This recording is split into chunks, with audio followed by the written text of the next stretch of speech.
चलिए सीधा लिए चलते हैं। गुजरात प्रभारी कांग्रेस के रघु शर्मा पीसी कर रहे हैं, सीधा लिए चलते हो, कांग्रेस वहाँ मजबूती से चुनाव भी लड़े, हमारे एजुकेशनल प्रोग्राम बने, हमारे ट्रेनिंग प्रोग्राम बने और आने वाले टाइम में कांग्रेस की वहाँ सरकार बने।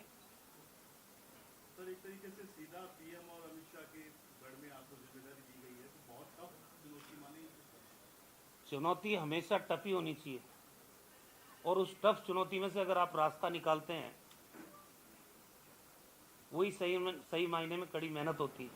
और जो भरोसा किया है, मैं तो एक साधारण परिवार में पैदा हुआ व्यक्ति हूँ, लेकिन कांग्रेस ने जिस जिम्मेदारी के साथ और जिस विश्वास के साथ मुझ पे भरोसा किया है, मैं कोई बहुत बड़े नेता का बेटा नहीं हूँ, ना किसी बड़े राजनीतिक परिवार से आता हूँ।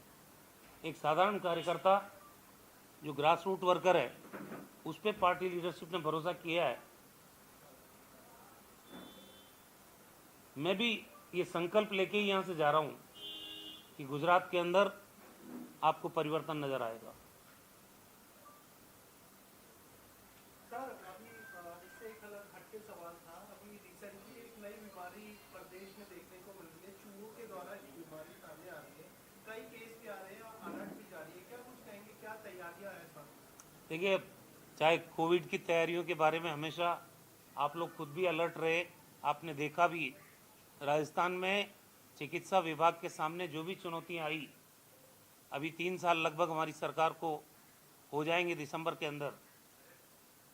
शुरू में स्वाइन फ्लू की थी, फिर बच्चों की मौत का इश्यू उठा, फिर कई तरह के वायरस आए, जीका वायरस आया, पता नहीं वो चुनौतियां तो इस विभाग के सामने हमेशा रहती है, लेकिन उसकी भी रणनीति बनती है और उससे मुकाबला भी किया जा सकता है। अभी मेरी जानकारी में नहीं है, लेकिन हमारा विभाग अलर्ट है। अभी सेक्रेटरी मेडिकल मेरे पास से ही गए हैं, मैंने उनको इंस्ट्रक्शन जारी किए हैं कि चुनौती चाहे कैसी भी आई है, आपकी तैयारी पूरी रहनी चाहिए और राजस्थान के लोगों को बचाने की जो हमारी जिम्मेदारी हम निभाते आए हैं, उसको हम निभाते रहेंगे। सर, आपसे पहले मुख्यमंत्री जी के पास गुजरात का प्रभार था, तो आपने उनसे बातचीत की, कुछ गाइडेंस लेने की कोशिश की? आप मुख्यमंत्री जी ने आपको क्या एक तरह से अपनी ओर से कहा है? देखिए, मेरी विस्तार से चर्चा नहीं हुई। कल अब मिले थे, बाई इलेक्शन था दरियावद और वल्लभ नगर में, मैं पहले से वहाँ मौजूद था, तो मुख्यमंत्री जी वहाँ आए थे, हमारी नमस्ते हुई, लेकिन गुजरात के बारे में अभी कोई बातचीत नहीं हुई है। लेकिन वो पार्टी के वरिष्ठ नेता हैं और उन्होंने खुद ने गुजरात के प्रभारी के रूप में 2017 के चुनाव में वहाँ काम किया है, शानदार रिजल्ट दिए हैं। अगर उनका अनुभव का लाभ भी लेना पड़ेगा तो लेंगे।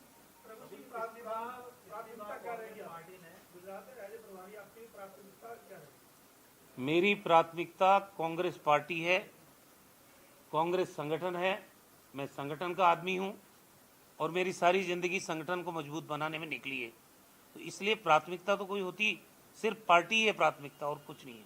पिछली बार कांग्रेस पार्टी ने विकास पागल हो गया है जैसे नारे वहाँ गुजरात में दिए थे और काफी अच्छी सफलता भी हासिल की थी।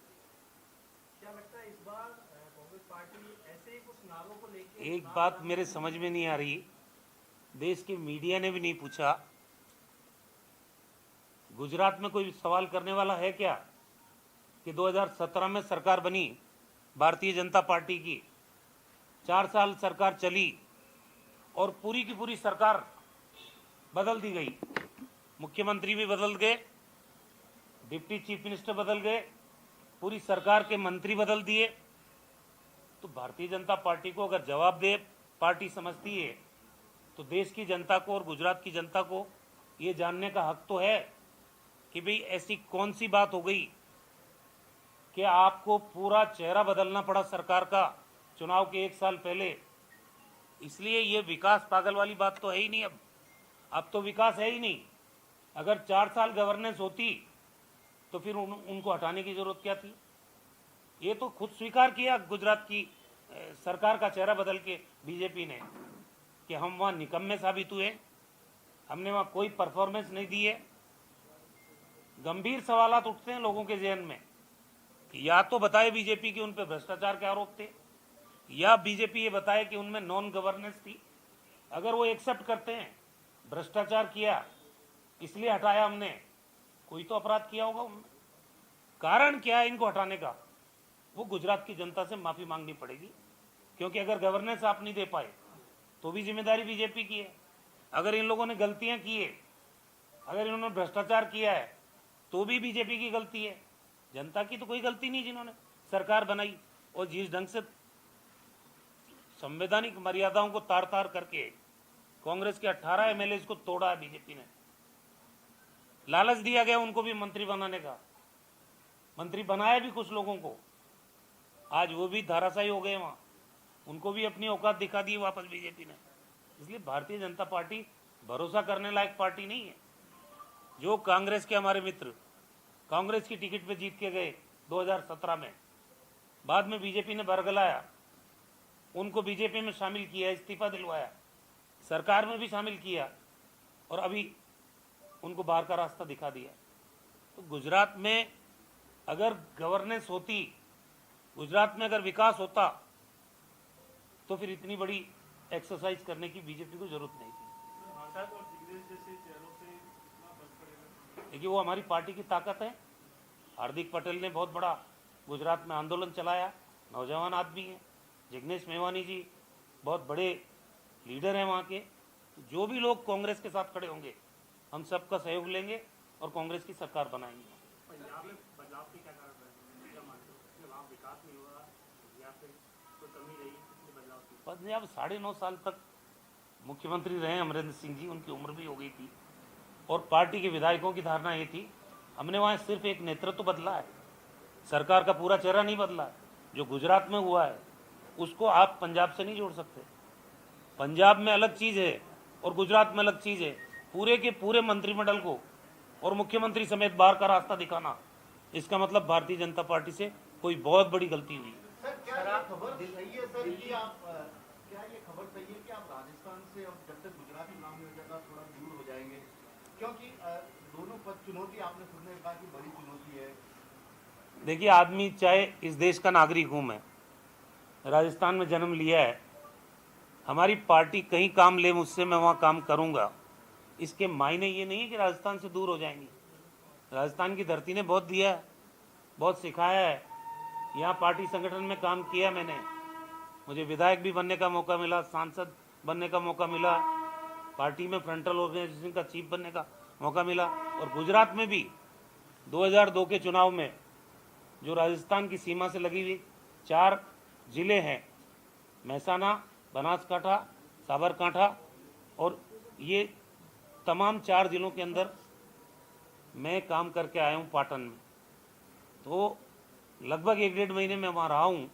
महसाना के वाटर पार्क में 26 विधानसभा क्षेत्र थी, अधिकांश विधानसभा में हम जीते थे 2002 में भी, जब मोदी जी मुख्यमंत्री थे।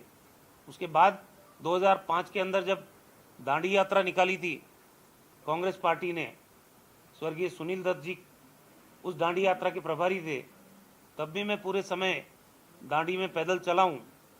गांधीनगर से लेके सूरत और वलसाड़, और जहाँ नमक सत्याग्रह हुआ था।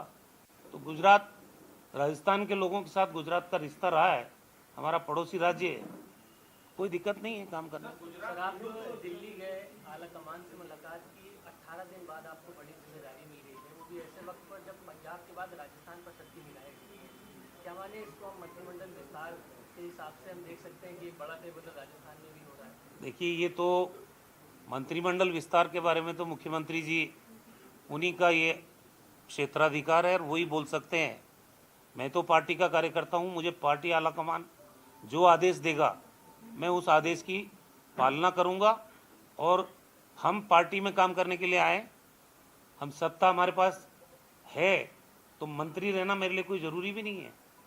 पार्टी का जो हुक्म होगा, मेरी पहली प्राथमिकता संगठन है और संगठन में काम करूँगा। गुजरात हिंदुत्व की विचारधारा पर बीजेपी 25 वर्ष से अनबीटेबल है और कांग्रेस हिंदुत्व से दूर मानी जाती है, क्या इसका क्या तोड़ा? ये जो ठेका आप लोगों ने दे रखा है हिंदुत्व का, मेरे पास तो कोई इसका